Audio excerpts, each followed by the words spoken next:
तो कैसे हो तुम लोग।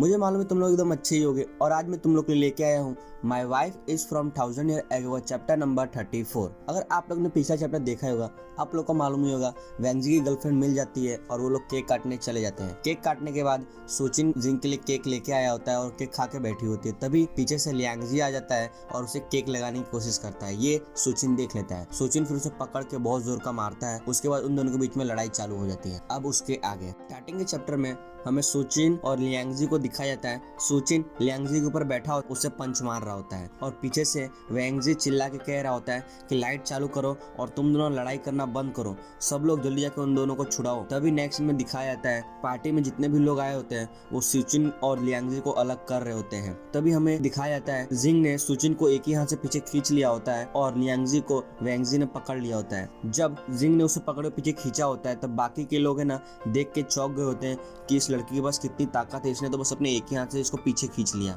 और हमें वेंगजी को दिखाया जाता है वेंगजी को थोड़ी परेशानी हो रही होती है लियांगजी को पकड़ के रखने में और वो दो लोग की मदद लेके रखा रहता है। वेंगजी अपने मन में कह रहा होता है मैं ही गधा था जो मैं इन दोनों को बुलाया पार्टी में। फिर नेक्स्ट सीन में दिखाया जाता है सोचिन अपने नाक से खून साफ कर रहा होता है और वेंगजी को कह रहा होता है वेंगजी ऐसा लग रहा है कि तेरे गर्लफ्रेंड की बर्थडे पार्टी को इस हरामी ने पूरी तरीके से खराब कर दिया, क्यों ना तू भी इसे 2-3 पंच मार ले, तेरे को भी अच्छा लगेगा। तभी वेंगजी कहता है इसे मारने से मैं तुझे क्यों ना मार लूं। नेक्स्ट सीन में वेंगजी सब लोगों को कह रहा होता है मुझे माफ कर देना दोस्तों, यहाँ पे थोड़ी प्रॉब्लम आ गई है, इसके लिए पार्टी आज इधर ही खत्म होती है, अब तुम लोग सब घर जा सकते हो, अब हम लोग अगली बार किसी और दिन मिलेंगे, ये मामला थोड़ा हाथ से बाहर निकल चुका है इसके लिए। नेक्स्ट सीन में सुचिन और जिंग वहाँ पे खड़े होते हैं और लियांगजी वहाँ पे बैठा होता है। सुचिन अपने नाक में पेपर डाल रहा होता है ताकि उसके नाक से खून निकलना बंद हो जाए। सुचिन लियांगजी को कह रहा होता है तो कैसा लग रहा है, अगर तू इससे खुश नहीं है तो हम दोनों वापस से लड़ाई कर सकते हैं, वरना मैं यहाँ से जा रहा हूँ। ये डायलॉग सुनने के बाद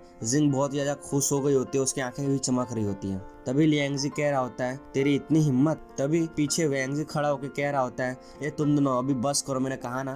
तभी वेंगजी सुचिन के पास आके कह रहा होता है अरे भाई तेरा चेहरा तो एकदम सुअर की तरह हो गया है, ऐसा लग रहा है कि सुअर को बहुत बुरी तरीके से किसी ने मारा हो, तो ठीक तो है ना। तभी सुचिन अपने नाक में पेपर डाल रहा होता है ताकि उससे खून बंद हो जाए और वेंगजी को कह रहा होता है मैं ठीक हूँ, मुझे मालूम है कि मैं कितना लड़ाई कर सकता हूँ। तभी सुचिन लियांगजी को कहता है एक आखिरी बार मैं तुझसे पूछ रहा हूँ क्या तुझे लड़ाई करना है कि नहीं, नहीं तो मैं जा रहा हूँ। नेक्स्ट सीन में हमें कुछ लोग को दिखाया जाता है जो है ना पार्टी के अंदर आ रहे होते हैं। अभी हम लोग को मालूम नहीं कि आखिर वो लोग है कौन। नेक्स्ट सीन में सुचिन वेंगजी और जिंग वहाँ पे खड़े होते हैं और लियांगजी वहाँ पे बैठा होता है। तभी सुचिन लियांगजी को कह रहा होता है तेरी इतनी हिम्मत जो मेरे गर्लफ्रेंड के चेहरे पे केक लगाने की हिम्मत कर रहा था, अब ये बात बहुत ही आगे बढ़ चुकी है, अभी मैं तुझे आखिरी बार मौका दे रहा हूँ, तुझे मेरे साथ लड़ाई करना है कि नहीं करना, यहाँ पे आज अपना हिसाब बराबर हो जाएगा, फिर मुझे ये मत कहना कि मैंने तुझे कभी मौका नहीं दिया।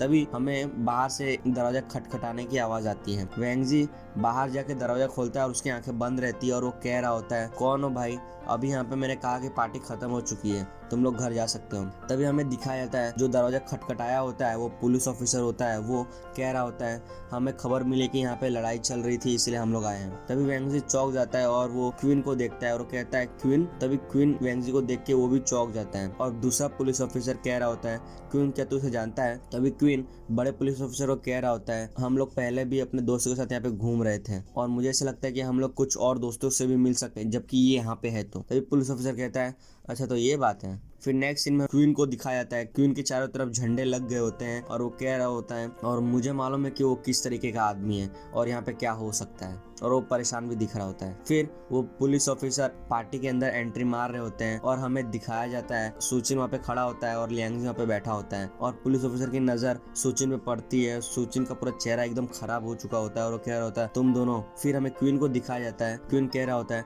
मुझे ऐसा लग रहा है कि तुम लोग बहुत ज्यादा मजा कर रहे हो, है कि नहीं। तभी वेंगजी क्वीन और बड़े पुलिस ऑफिसर को कह रहा होता है हम लोग तो बस इधर साथ में गाना गा रहे थे, इतना मस्ती कर रहे थे कि हम लोग खो गए कि हम लोग कर क्या रहे हैं, और ये दोनों गाते गाते भी गिर गए और पता नहीं किस गधे ने आप लोगों को खबर दे दी कि यहाँ पे लड़ाई चल रही है, आप लोग का आना यहाँ पे फालतू में बर्बाद हो गया। नेक्स्ट सीन में वेंगजी क्वीन को मस्का लगा रहा होता है और कह रहा होता है तेरे पुलिस ऑफिसर की यूनिफॉर्म तो बहुत ही अच्छी है, तू उसमें सूट भी कर रहा है। तभी क्वीन वेंगजी को कह रहा होता है मुझे मालूम है, मैं रोज प्रेस करता हूँ। तभी बड़ा पुलिस ऑफिसर सुचिन के पास जाता है और कह रहा होता है तुम दोनों के साथ आखिर हुआ क्या है, मुझे पूरी बात बताओ। तभी सुचिन कह रहा होता है कुछ भी नहीं, और उसके पीछे से जिंग ये सब देख रही होती है। तभी सुचिन कह रहा होता है यहाँ पे वही हुआ है जो इस वेंगजी ने आप लोग को बताया है। नेक्स्ट सीन में सुचिन और लियांगजी को दिखाया जाता है और क्वीन अपने मन में सोच रहा होता है। इन दोनों को देख के ऐसा लगता है कि इन दोनों ने बहुत कुत्ते की तरह लड़ाई की और इन दोनों के जख्म देख के ही मालूम चल रहा है, पर ये चश्मे वाले का तो कुछ भी नहीं हुआ है। मुझे ऐसा लगता है कि ये तो बिल्कुल ठीक है, तो फिर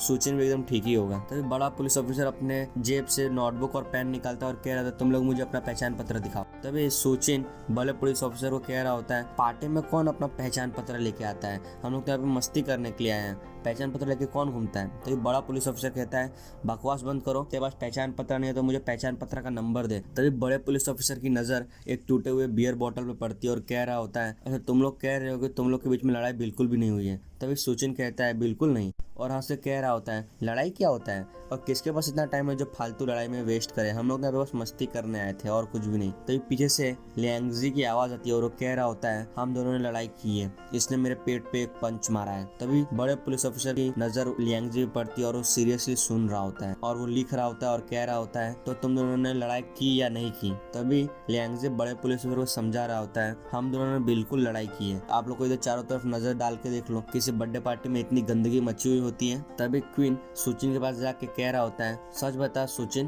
क्या तुम दोनों ने सच में लड़ाई की है क्या। तभी सुचिन क्वीन को बोल रहा है अगर ये कह रहा है कि हम दोनों ने लड़ाई की है तो हम दोनों ने लड़ाई की है, अब आगे बात करे कोई मतलब नहीं, हम लोग सीधा पुलिस स्टेशन में बात करेंगे। तभी वेंगजी बीच में आ जाता है और वो कह रहा होता है हमें पुलिस स्टेशन जाने की कोई जरूरत नहीं है, हम लोग तो बस यहाँ पे मस्ती कर रहे थे, ज्यादा कुछ नहीं, और ये दोनों तो कुछ ज्यादा ही दारू पी लिए थे इसीलिए वो दोनों बकवास कर रहे थे और एक दूसरे को फालतू चीजें बोल रहे थे, इसमें कोई टेंशन लेने की बात नहीं है। तभी बड़ा पुलिस अफसर कहता है बस ये बात इधर ही खत्म हुआ, अब हम लोग बाकी बातें पुलिस स्टेशन में भी कर सकते हैं, सबके सब मेरे साथ पुलिस स्टेशन चलो। तभी सुचिन वेंगजी को कह रहा होता है वेंगजी एक काम कर, मेरी बहन को ना तो अच्छे से घर पे छोड़ दे ठीक है, और मैं ये लोग के साथ पुलिस स्टेशन चला जाता हूँ। वेंगजी अपने मन में कह रहा होता है एक मिनट, ये तो कुछ देर पहले इसकी गर्लफ्रेंड थी और अभी देखो तो इसकी बहन बन गई। तभी वेंगजी कहता है ठीक है ये मुझ पे तू छोड़ दे। तभी बड़ा पुलिस ऑफिसर वेंगजी को कह रहा होता है उसकी कोई जरूरत नहीं, यहाँ पे जितने भी लोग हैं सबके सब पुलिस स्टेशन जाएंगे क्योंकि यहाँ पे जितने भी लोग थे सबके सब गवाह हैं और इन लोग सबसे पूछेंगे आखिर यहाँ पे हुआ क्या है,